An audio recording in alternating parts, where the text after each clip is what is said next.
Recording. Okay, Frank Bonada here for Sportskeeda. With me today is Jared Vanderaa ahead of his fight with Justin Tafa at UFC Vegas 27. How's it going, man? Exhausting. I just got home. Just got done training. More or less one of my last sparring days. I might do some tomorrow, but for the most part, done with sparring. At this point, it's just kind of focusing on weight recovery from just the hard camp and getting ready for the upcoming bout. Yeah, that's it doesn't seem like a lot, but there's a lot in the next couple of days. Are getting crunching together, trying to make my way out there. Plus, I got the fiance and the offspring coming down with me. They're staying in Vegas and kind of having a week to themselves while I'm quarantined in a hotel with nothing to do. Well, speaking of the of sparring and training and whatnot, how has this whole training camp been for you so far? Obviously, your second appearance in the UFC. Has there been any major changes from the first time round? What's it been like? Yeah, one of the bigger changes is I started working with a guy named Brandon. Brandon, he's a D1 wrestler. He's a bigger dude, so I started working with him, or like at the very later stages of my Spivak fight for strength and conditioning, but none of those results and a month, 6 weeks, or whatever I had with him isn't really going to accumulate. Whereas I had closer to 2 months with him, maybe like two more additional months with him.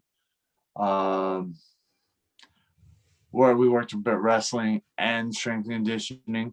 The last 3 weeks we kind of trickled away from the strength and conditioning, focused more on the wrestling, stand up. Also having him and my stand up coach orchestrate stuff, because even though like I don't really plan on utilizing a lot of wrestling against Tafa, I've been, after he watched the Spivak fight, he was like, I'm not going to let you ever get down and not be able to get back up. He knows it was more coming from a place of nervousness and like, ooh, I'm here in the UFC, pretty light, than actual skill. But it's one of those things where it's like, yeah, I'm not going to let that happen again. And he was like, yeah, and Tafa has the ability to drop anyone. So like I don't want to be rocked and not be able to get up. And he's made sure of that. If I get hit or I slip or he takes me down, I'm getting up. He's like, no, we ain't having a replay of Spivak. So yeah, that's maybe my biggest change up. So. Mm-hmm. And then, well, we'll get to Tafa in a second, but you did just allude to, yeah, your first fight in the UFC didn't quite go your way. Maybe some, I guess, first fight in the UFC, getting caught in the lights a little bit. Do you take any positives away from that? How are you going to rebound away from it? Uh, Honestly, I was okay with a lot of it until last night. Last night really fucking pissed me off about the fight. All right, so yesterday was my birthday, and one of my teammates posted a picture of me throwing my head kick against Spivak in the second round. We were planning on that head kick, and I thought I missed it more. I thought I missed it more so. I thought I missed it by 3 or 4 inches. I fucking missed it by like that. Like, oh my God. You see my shin right on his hairline. I was so fucking pissed. I was like, if I fucking threw just a head bit sooner, the fight would have been completely different. I would have most likely won from fucking knockout. Oh, that pissed me the fuck off. I was first like, okay, it was the nerves, and then just to see that fucking photo, I was like, pardon me, but I was very upset about that. Yeah, I don't blame you. And happy birthday for yesterday, by the way, as well. Thank you. Now, just on Spivak, one last question on him. Is that a fight you want to get back at all? Are you the sort of fighter that, you pick up a loss, you need to right that wrong, or is it just, in the past now? A little bit of both. I would like to fight him again, but if it doesn't happen, I'm not going to be like, no. It's just one of those things where, yeah, like I know where, like after that fight, I kind of figured out a lot of those little things, such as it, like, in a sense, I've never felt like I've lost to anyone that's outclassed me. It's always been either getting caught or myself not allowing myself to go like the extent. So I'll go with Spivak. Now, if you are a casual fan, you would easily say, "Oh, he outclassed me," and I really wouldn't be the guy to be like, "You're wrong." For what you're seeing and my reactions, he outclassed me. Fair enough. But I know that my skill set was a lot more to that. I just did not split. And because of that, yeah, I would like to go in there one day and us have that proper match that we should have had. But that's not Spivak's fault. He didn't do anything wrong. That was my fault and my failure to show up. I'm not mad at the dude for that. And, that's on me. So if I get it back, cool. If I don't, that's cool too. Like I'm not gonna cry if I don't get it back. Mm-hmm. So yeah, it is what it is. To more quote Max Holloway. Now moving over to Tafa, I suppose you could almost say he's like a polar opposite to Spivak. Spivak's this big wrestler and Tafa's the heavy hitter. What do you make of Tafa as opponent just initially? you know, he's a lefty. I know that. Like that was not like when I saw he was a lefty, I was like, oh my god, lefty. I love fighting lefties. Predominantly all my training partners have been lefties. So I'm very comfortable in that setting. So that like it's not really a giant advantage for me over him because Tafa, I'm sure, is used to fighting righties. But I've learned that lefties that are used to fighting righties that are not comfortable fighting a lefty. But when you get a righty that's very comfortable fighting a lefty, I feel like have a little bit more problems with that because usually they're like, "Oh, I'm always in control," and then they're like, "Oh, I actually have to think here." So that's maybe like the only slight advantage I would have in the stand-up department. I just think it's going to be a fun fight. I think him and I are going to throw some hands, and it's going to have some pretty interesting consequences for whoever lands the most and first. So yeah. Okay, and then could I get a prediction? You say you're going to play it out on the feet. How do you see it going ideally? Oh, I've been telling everybody, and I'm standing by this. Spinning heel kick to. Okay, I don't doubt it. And now, I'm sure, of course, your primary focus is going to be on Tafa, but are there any other potential opponents out there that you sort of have in, like, I suppose, your peripheral that might be a matchup to make after Tafa? Okay, so there's one person I want to fight, and I feel like calling him out. It's not necessarily just for disrespectful reasons. I have all respect in the world for this guy. I'm a huge fan, but I feel like he might be further away for me to call out. But I still want to do it. Would be Arlovsky. Yeah. I like Arlovsky. I have always been a fan. I think he's someone I would like to fight. And seeing how he did against Tanner Bosner, Thomas Aspinall, and Chase Sherman, like the dude still has it. He might not be top 10 material, but the dude's been at the game for like what 15, 20 fucking years.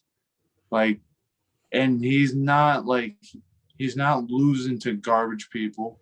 He's going in there and he's having some wars, and he looks fucking great for 43 and 44, wherever he is. Like, I would like to eventually fight him. Yeah, he's almost like a perennial gatekeeper, I suppose, just outside the top 15. Exactly.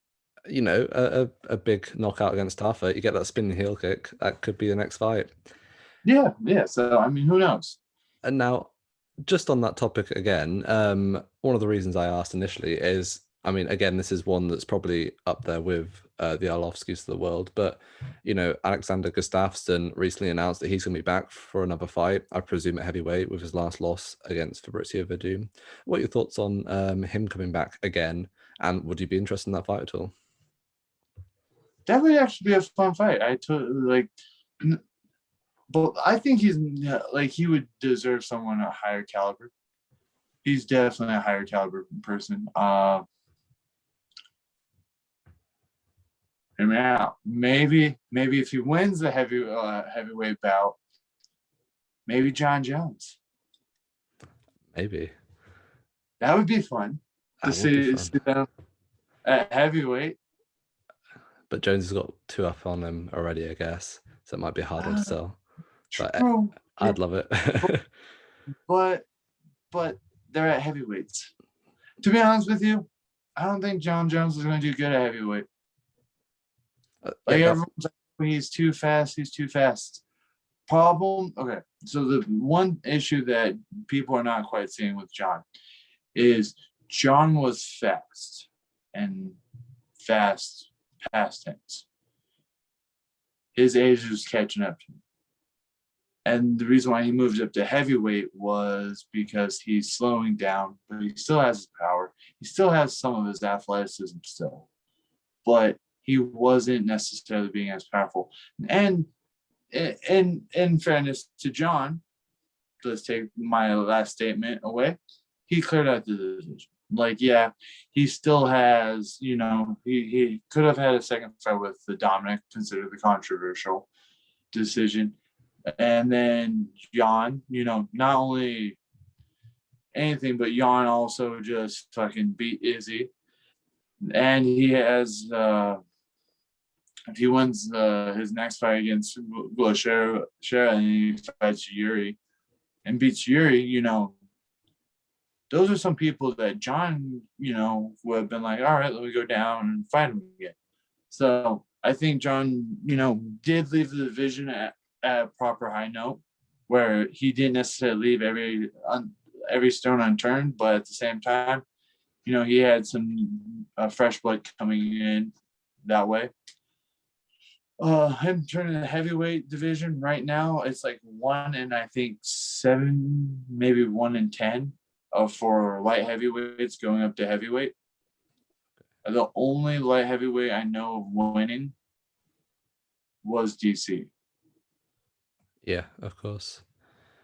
And then that was his first knockout against Stipe. Then Stipe beat him twice afterwards. So OSP, Jan Vellante, Gustafsson, Latifi, all went heavyweights and they all lost.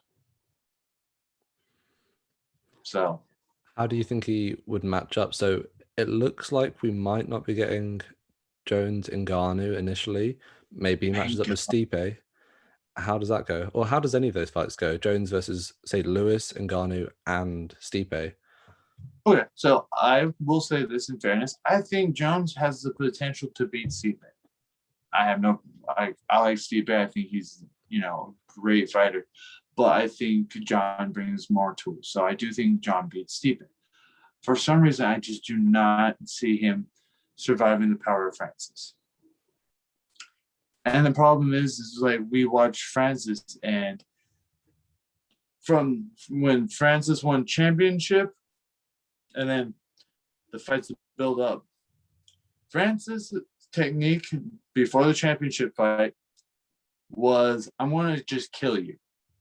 Rosenstruck, Blades, was it Dos Santos?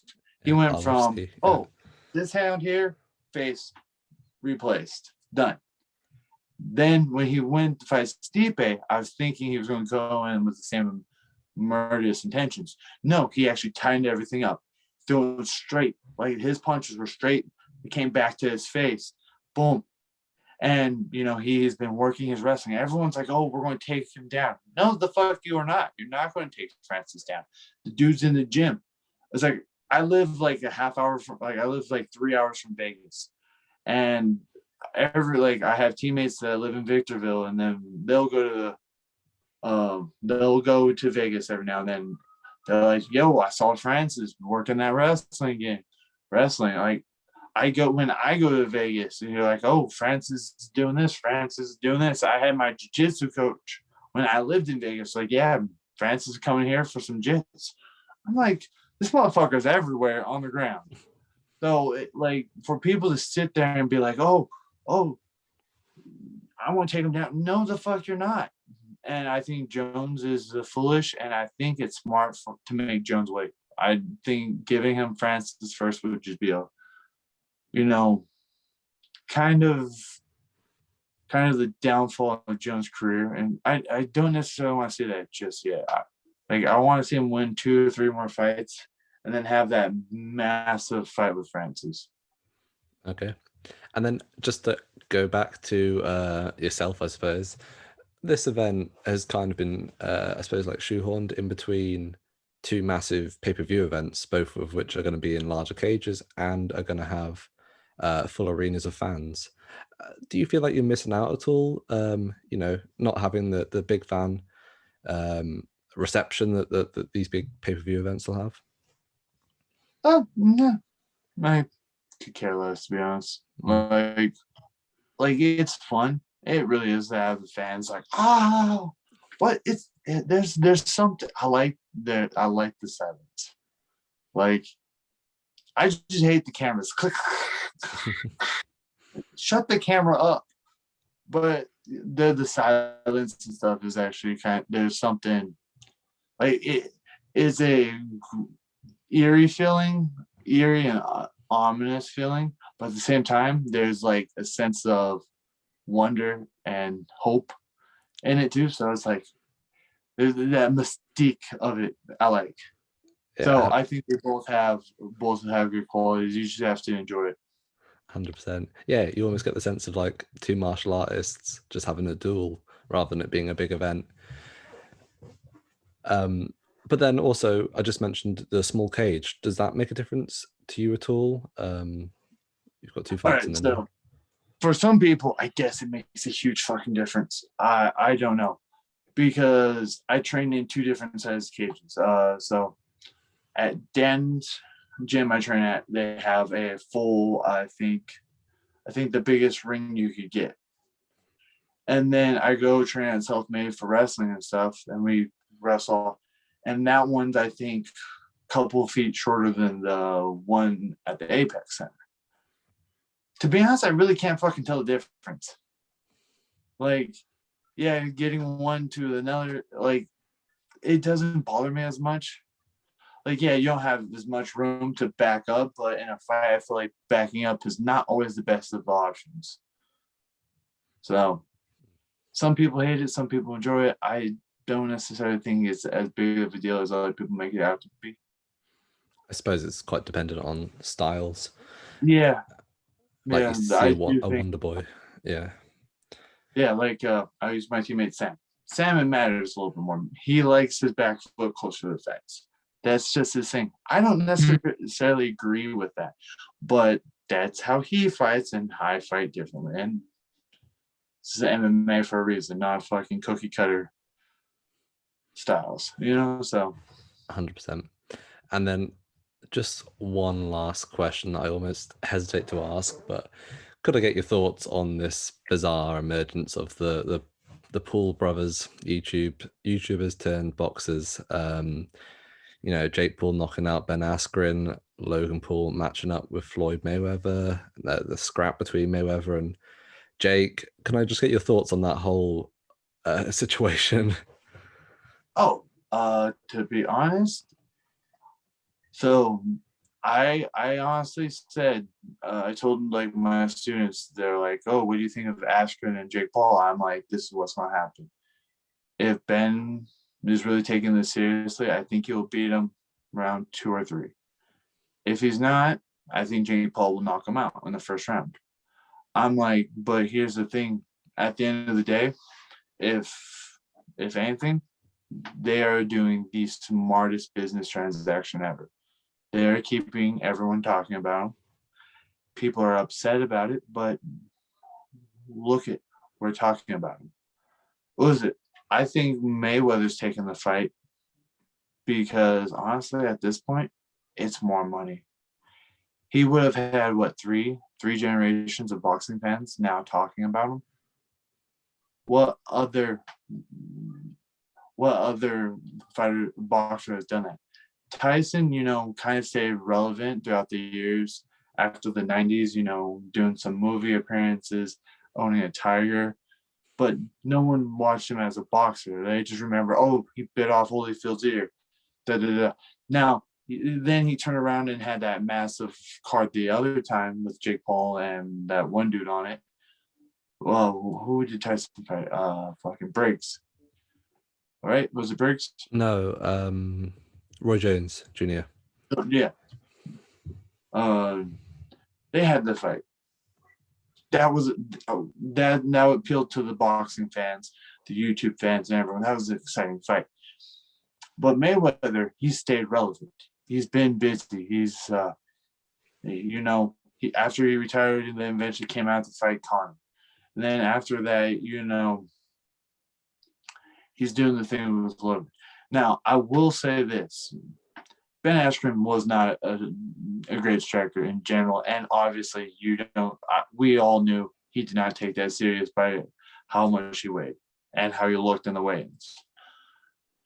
Mayweather, on the other hand, this has been his life. This has been his legacy. This has been everything he's done and known about. I definitely think the size advantage might help Logan, but there's not a chance in hell I think he's beating Mayweather. Just because this is the guy that, takes this shit seriously. Like, if you had, the other Paul brother, Jake Paul, actually fight a boxer, hell, if let's say he fought Manny Pacquiao over fucking Ben Askren, I know Manny's a small dude too. Manny wins. Or Canelo. If he fought fucking Canelo, rest in peace, Jake Paul. Like,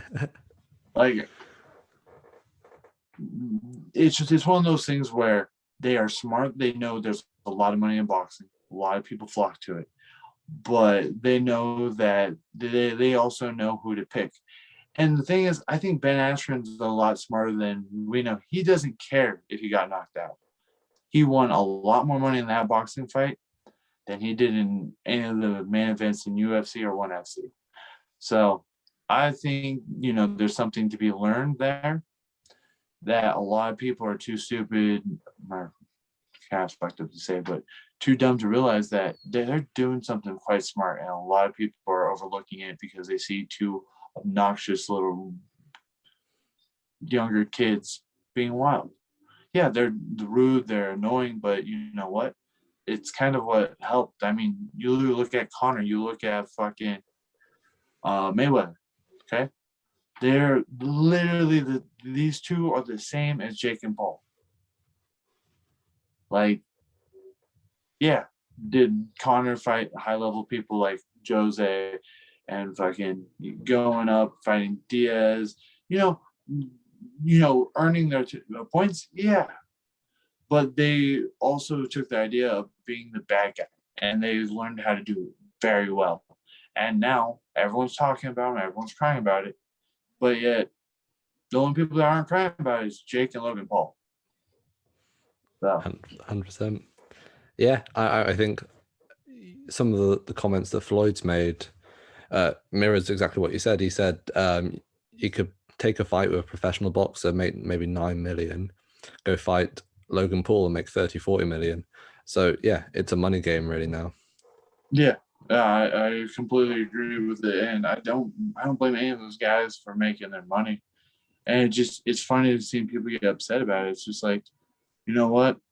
It's kind of like it's a weird comparison, but it's like, strippers getting mad with girls working on OnlyFans. It's like, don't get mad that they found like a loophole in your profession to make more money than you do. Mm-hmm. So Yeah, Just 100%. compare. That is a very unique comparison, but it's not wrong. Well, that's all I've got time for today. Thank you so much for coming on, Jared. That was a cracking Thank you. interview. Sorry Well, earlier in time mix-ups. all good. Well, quickly, I'll give you the final word. If there's any shout outs or if you want to let people know where to find you on social media, go for it. Thank you guys for watching. I appreciate it. Thank you for having me. If you want to follow me on Jared Vanderaa, whatever. I have it on TikTok, Twitter, Instagram, and Facebook. I genuinely use TikTok and Instagram a million times more. I don't know how we orchestrated this on Twitter because of how rarely I'm on it. But yes, those are the places you can find me. And thank you for having me again, Frank. I appreciate it. No, thank you. And best of luck in your upcoming fight. Thank you.